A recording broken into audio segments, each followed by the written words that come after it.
Près de 900 000 € récoltés en l'espace de seulement 3 jours. Une cagnotte lancée en soutien à la famille du policier de Nanterre, mise en examen pour homicide volontaire après la mort de Naël, 17 ans.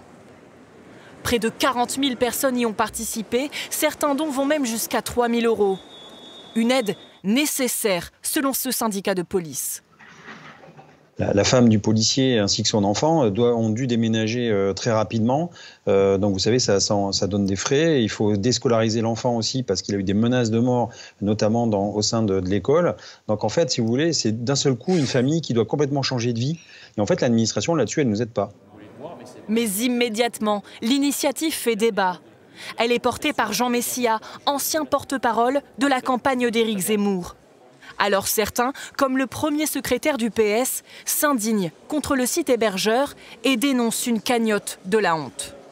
De son côté, le site assure être dans les clous.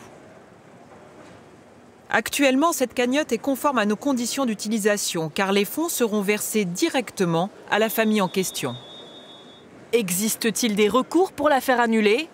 Oui, s'il est considéré qu'elle peut financer des frais de justice, selon cet avocat. La loi de 1880 permet d'interdire les souscriptions, mais pour des amendes déjà existantes. Là, on n'est pas tout à fait sur la même interprétation. Et est-ce que c'est un soutien plus global à la famille ou véritablement un soutien financier pour payer les frais de justice du mis en cause ?